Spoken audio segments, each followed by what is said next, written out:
اب ایک کھلدی چھوڑ دی گئی ہے کہ بھئی آپ کے وہ لوگ اکثر جو ہیں وہ مارے جا چکے ہیں، اب ہے ہی نہیں دنیا میں۔ ارے کیا یہ اتنا آسان ہے کہ آپ کسی قوم کے جوانوں کو پکڑ کر لے جائیں اور ان کو مار دیں اور مارنے کے بعد کہیں کہ اب وہ دنیا میں نہیں ہے؟ اگر ایسا ہے تو چاہے مدینہ کی ریاست بنانے والے کی حکومت ہو یا اس سے پہلے اور اس کے بعد والے کی، ہر پاکستانی کا حق ہے کہ ریاست کے گریبان میں ہاتھ ڈال کر اپنے جوان کے خون کا حساب مانگے۔ لوگ انہوں نے زینبیون بنائی اور شام گئے اور لڑائی لڑی۔ ارے بھائی شام جا کر لڑائی کس کے خلاف لڑی یہ کیوں نہیں بتاتے؟ ہماری جنگ چاہے پاکستان ہو، چاہے افغانستان ہو، چاہے ایران عراق شام ہو، چاہے کوئی اور علاقہ، ہماری جنگ اللہ کے دشمنوں سے ہے۔ ہم کسی ملک کو فالو نہیں کرتے، نظریے کو فالو کرتے ہیں۔ ہم پر الزام لگتا ہے کہ یہ ایرانی انقلاب کے بڑے حامی ہیں۔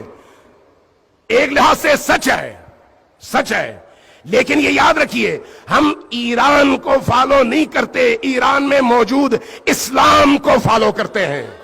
کہ جن گروہوں کو ریاست کی سرپرستی حاصل تھی انہوں نے کتنے ہزار لوگ شام جنگ کے لیے جہاد کے نام پر بھیجے، کتنے ہزار لوگ۔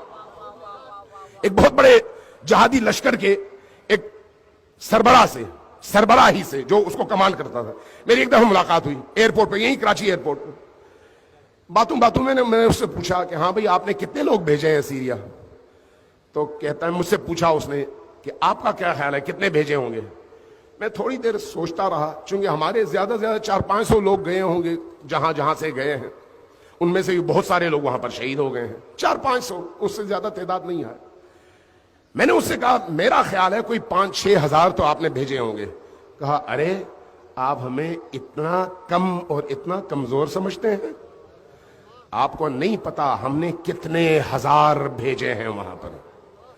میرا ایک سمپل سوال ہے کہ یہ جو اتنے ہزار لوگ پاکستان کے ایئرپورٹ سے، سیالکوٹ کے ایئرپورٹ سے، فیصل آباد کے ایئرپورٹ سے، کوئٹہ کے ایئرپورٹ سے، کبھی ریاض کے ایئرپورٹ، کبھی استنبول کے ایئرپورٹ اور کبھی بحرین کے ایئرپورٹ پر اتر کر وہاں سے پھر جتھوں کی صورت میں شام جا کر جہاد کرتے رہے، یہ کس کی اجازت سے اور کس کی سرپرستی میں جاتے رہے؟ اس کا ذرا جواب دیجئے۔ سوچنے والی بات نہیں ہے۔ جہاد ادھر جائز ہے تو پھر ادھر جب حضرت زینب سلام اللہ علیہا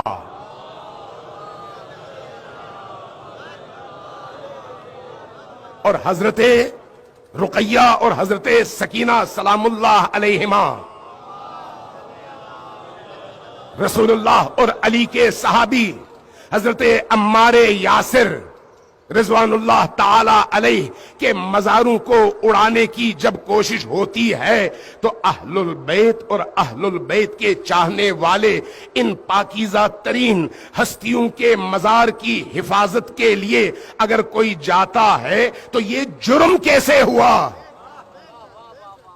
اگر مجھے یہ توفیق ملتی، خدا کو گواہ بنا کر کہہ رہا ہوں، خدا کو گواہ بنا کر، مجھے توفیق نہیں ملی، اگر مجھے توفیق ملتی تو میں ہزاروں زندگیوں کو حضرت زینب کے مزار اقدس کی حفاظت کی راہ میں کٹنے والے اس سر پر قربان کرتا اور اپنی قربانی دیتا، لیکن میں بے سعادت تھا، نہ جا سکا۔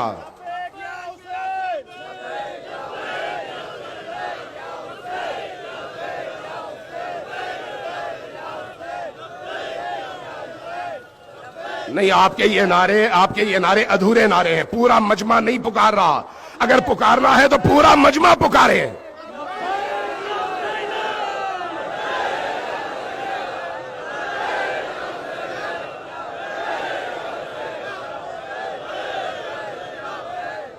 اور پھر عجیب بات ہے، ان لوگوں نے پاکستان میں کوئی قانون ہاتھ میں لیا، واپس آئے، کوئی جرم کیا، واپس آئے, کسی کو مارا, کوئی بم دھماکہ کیا, نہیں, ایسی کوئی آپ کو تاریخ نہیں ملتی.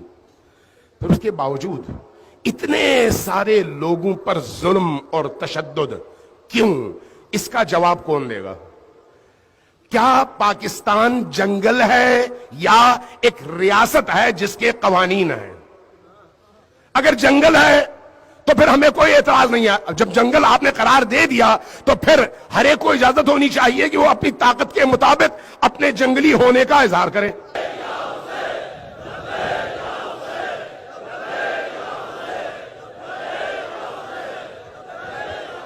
اگر سے یہ یاد رکھیے, 30 نہیں, 300 نہیں, 3000 نہیں, 30,000 نہیں, 3 لاکھ بھی اگر جوان شہید ہو جائیں, گم ہو جائیں, تشیع کمزور نہیں ہوگی, طاقتور ہوتی چلی جائے گی.